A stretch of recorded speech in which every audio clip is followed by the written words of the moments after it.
Meanwhile, oil giving up early gains, with Brent and West Texas Intermediate closing at session lows. But crude still posting its fourth weekly gain in a row.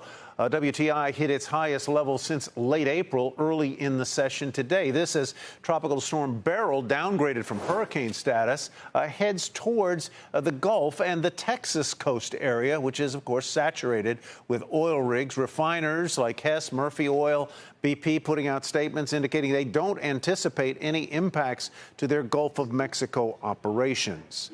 Denton Cinquegrana is chief oil analyst at the Oil Price Information Service. Where do you see, Denton, welcome, first of all, where do you see oil going? It has been moving higher as, I guess, summer demand pushes it there. And where do you see gasoline prices headed? Yeah, well, thanks again for having me, Tyler. I appreciate it. Yeah, I think gasoline prices are starting to creep higher, about $3.51 today. It's only about a penny cheaper than what it was at this time last year. I do think there's enough market momentum to push prices higher throughout the next couple of weeks, probably up to about $3.60 or so. I know earlier there's been forecast for $4. I just don't see that happening unless we have something really go nuts, not just necessarily with tropical storm, which will again become Hurricane Beryl, but also more storm activity this summer. So what happens after this little rise in, as you said, gasoline prices as we get deeper into the summer driving season? And then does some seasonality cause both oil and gas prices to drop back just a bit?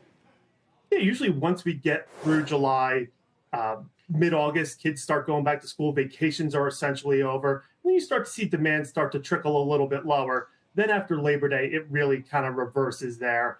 And that's when you start to see gasoline prices really start to come down. And really through the remainder of the year, October, November, December, towards the end of the year, give you some of your lowest prices of the year, which lower prices also coincide with a certain early November event called the election. Called the election. We're well aware of that. Denton, let's bring in Mike Coe for a question.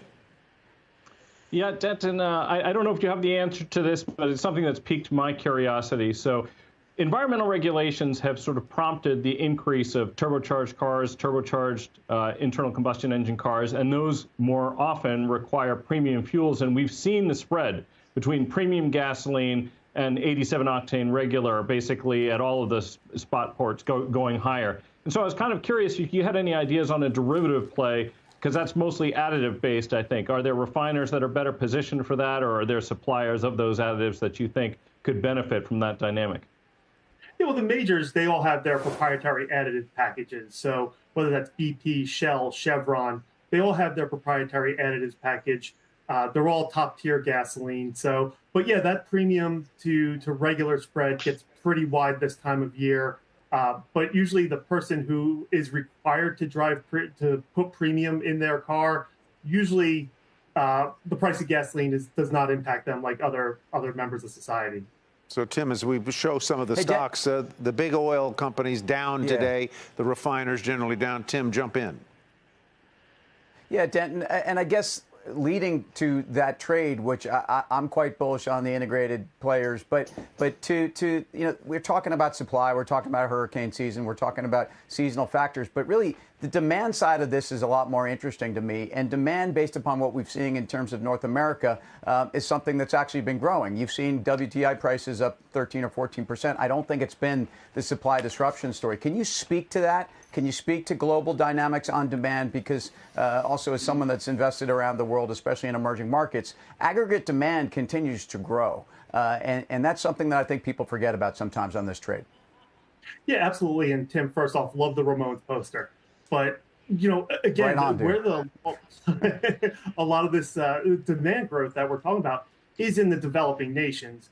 OECD nations, we're leveling off as far as particularly gasoline demand. In fact, I would make the strong argument that in the United States, gasoline demand is in a decline ever since 2019.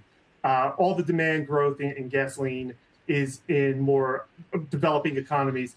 Jet fuel demand. We're seeing pretty strong jet fuel demand. Vacation times, a lot of people choosing to fly versus drive. And then you'll see some people say, well, it's cheaper for me to drive off, take this road trip versus flying. So, but overall, I think we're in a good demand period for now. But usually after the 4th of July, demand tends to get really choppy, really lumpy, if you will. You'll see some really strong weeks here in the United States, and then you'll see some ones that make you shake your head as someone who lives near the Jersey Shore. I see millions of cars out here. I'm sitting in traffic trying to get to the beach, and then you see a demand number that's that makes no sense to me. But sometimes your eyes aren't seeing everything around the world.